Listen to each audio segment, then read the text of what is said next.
Day 18 from Logic to Living. And today is the day we're doing it. Today is the money talk day.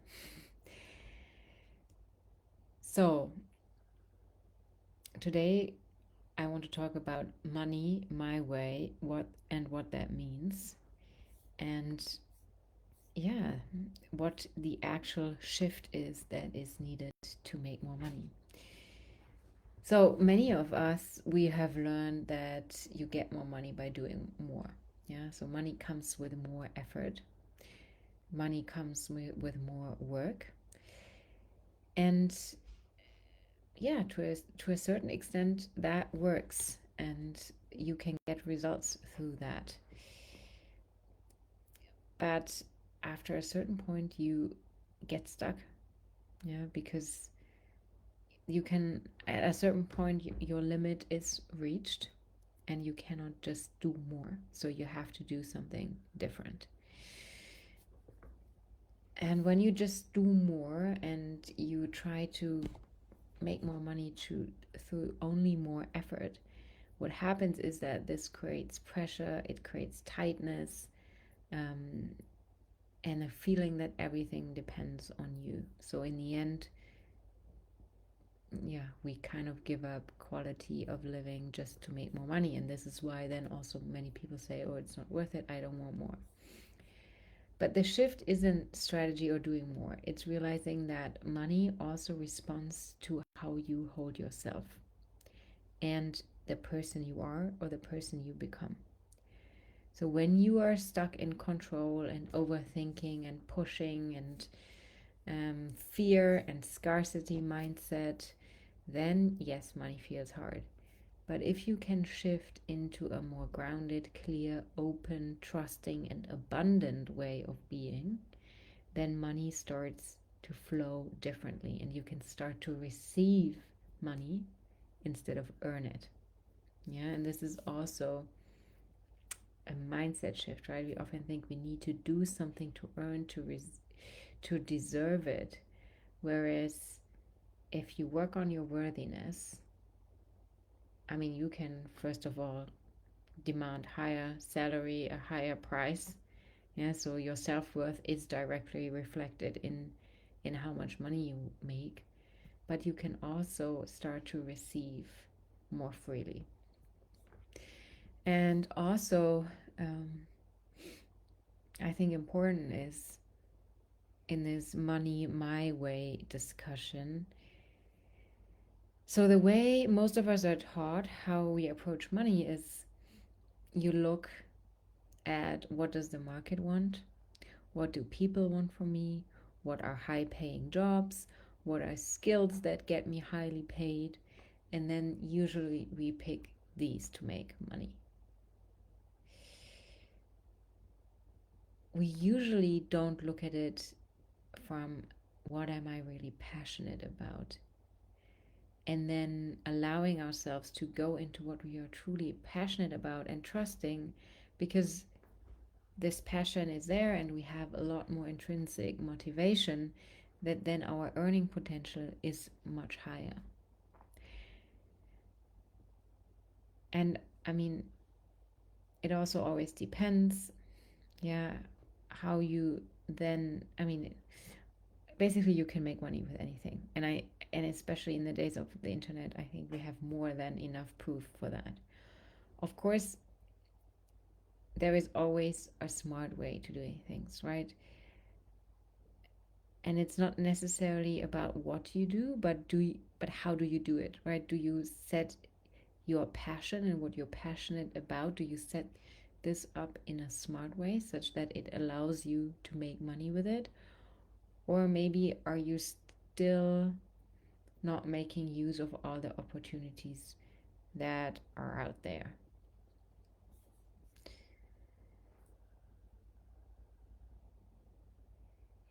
So, what I mean by that is, do you look into, you know, different kinds of business models that you can have with your passion? because we used to be a lot more restricted in the way we can make money, whereas now with the internet and everyone having access to AI and laptop, you can really also make money in many different ways, and you can bring your passion in online and offline, which opens up a totally new earning potential. And then, of course, for me, a very big thing was healing my scarcity mindset and actually building a relationship with money, and or changing my relationship with money. So scarcity mindset means that you basically think money is hard to get by, money is hard to earn. You don't trust that, or you always are scared that you won't have enough money. You're scared that if you spend it, it won't come back. It's just gone. It doesn't regenerate. It doesn't renew. You kind of have trust issues in the sense that you don't trust that enough money will come back, and then your grip around money is very tight. You hold on to it. You're scared of spending it, and you don't have a good relationship. So dealing with money generally feels bad for you. You feel bad emotions when you think about money. And I was very much in a scarcity mindset. Actually, there was a period in my life where it was during COVID. I mean, this was also, everything was shut down, but I really almost didn't spend anything. Really, everything I made, except for, okay, paying rent, but everything I basically put into my savings account and my ETF savings. So, yeah. And I thought, okay, the more I, stack money in the bank, the faster I will be out of this work environment system. So this was basically the only path that I could see to get out. Instead of, thinking about opportunities of making money in a different way, and maybe even making more money, or making money in a way that brings joy. So yeah, that was also a big one for me. I always thought you either have money and you do something you don't enjoy, or you do something you enjoy and then you don't make money. The thing, or the idea that you do something that you enjoy and you're making good money, didn't exist in my belief system. So this is very much scarcity. And I also still remember I was still at Amazon, so making, I think, above 4,000 euros net every month. And then there was this sound training that I wanted to do. I think it was 1,000 euros. And I honestly thought I couldn't afford that training. I was in a full-time job. I had a secure income of above 4,000 euros net every month, and I thought I couldn't afford that training. Not because I didn't have the money in the bank, not because money wasn't coming in every month, but because I was in a scarcity mindset, and I thought I had to hold on to every penny I make. And I thought I couldn't spend it. I just need to stack it and then get out as fast as possible. And it was very much, yeah, also an avoidant relationship. I didn't like looking into my bank account. I had started investing and I had started doing that, but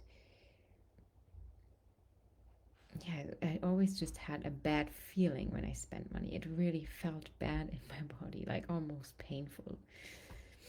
And I almost,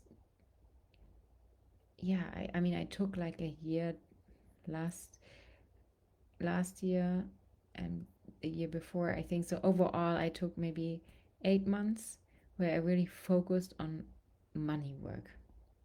And I focused on changing my relationship to money. I focused on changing my beliefs around money. I mean, actually, I'm really glad that eventually I did end up buying this sound training, not only because of the training, and the training was great, and then me also venturing out into doing things that are not just, oh, this is my job and I get paid for my job, but then I started doing sound baths and small events, and this was like the first mini steps into a new direction. But also because this was the point where I started spending money on myself and started investing in myself.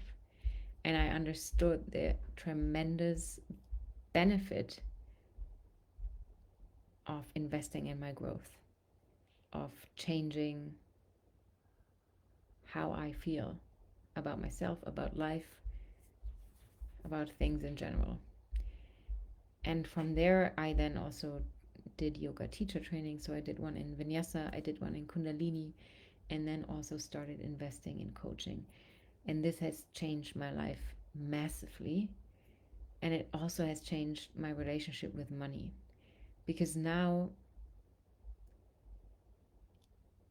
I mean, I can trust that there is, I mean, I understand that if I spend money on myself, if I spend money to grow my skills, to grow my capacity, then this will eventually pay off and it will enable me to also make more money down the line. And what I mean by expanding my capacity is when I say at some point you need to be a different person to make more because you can only do so much. That also means you need to be able to take more risk.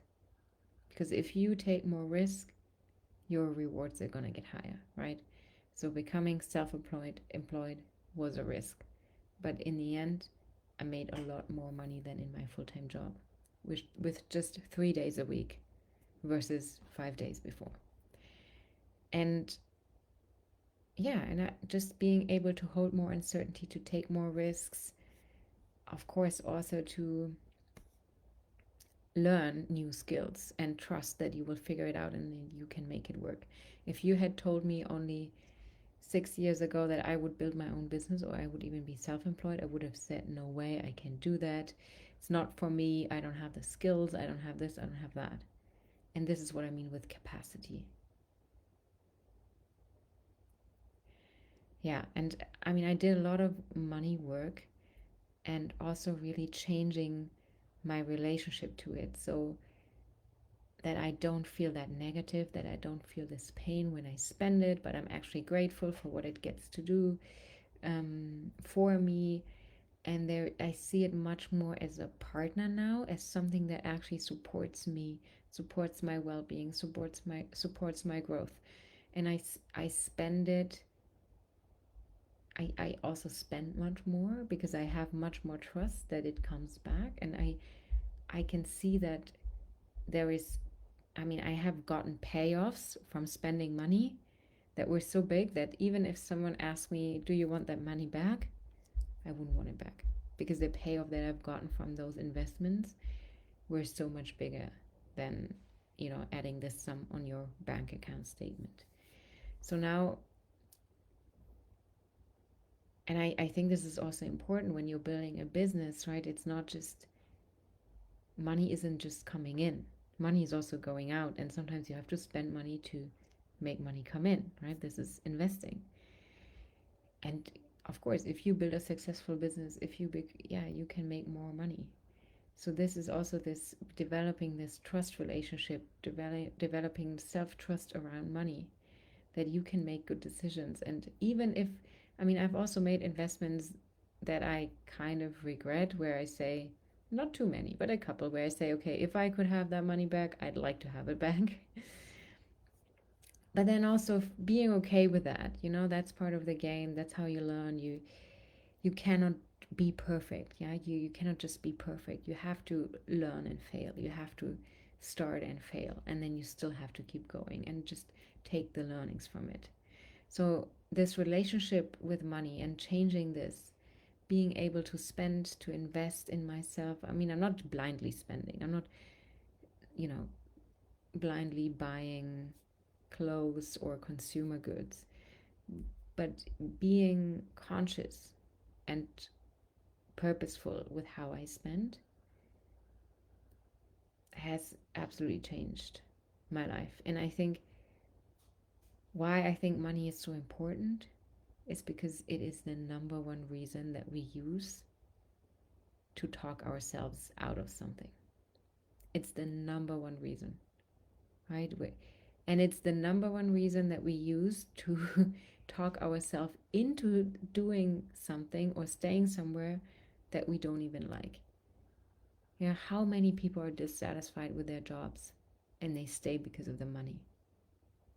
How many people would like to, take a year off, go traveling, or yeah, maybe even invest in themselves, do some programs, do some coaching, do some trainings, but then they don't do it because it's too expensive and they're not sure what the return is, they're not sure what the payout will be.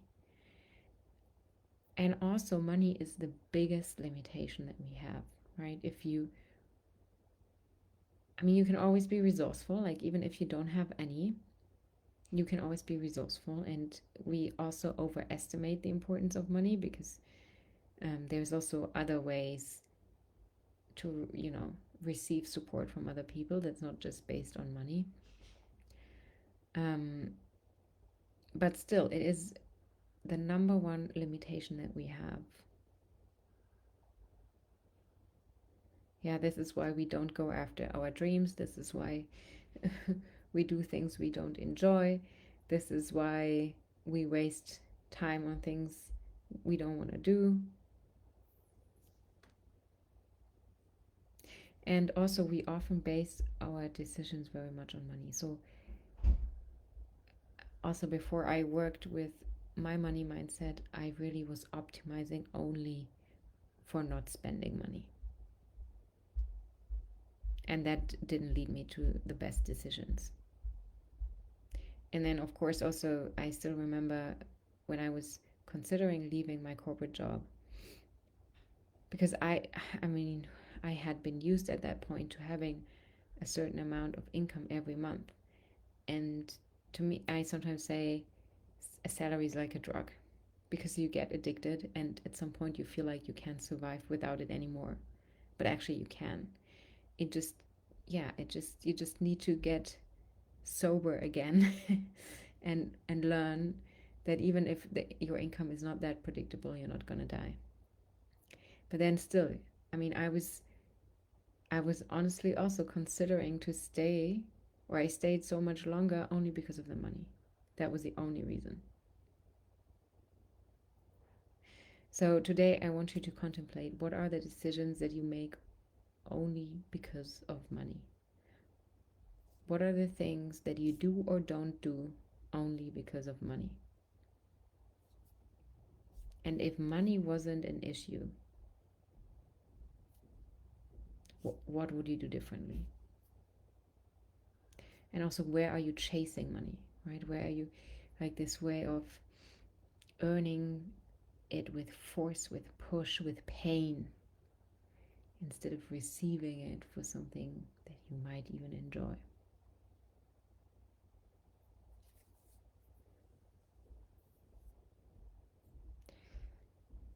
Yeah, and where do you have money wounds? What is your relationship with money? And is it really as unimportant as we sometimes tell ourselves? And at the same time, is it really that important that you arrange your whole life around it?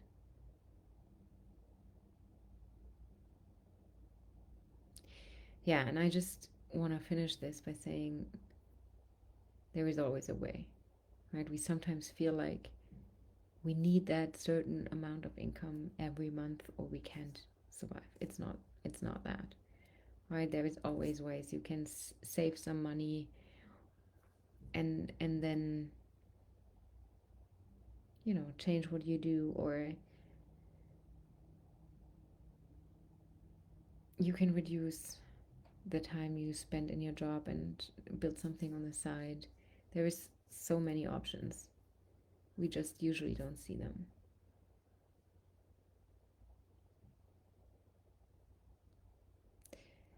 Okay.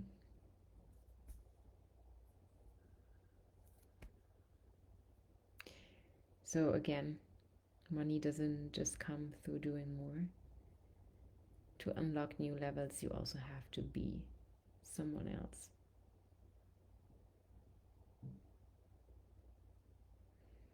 All right. Thank you for being here, and I see you back here tomorrow.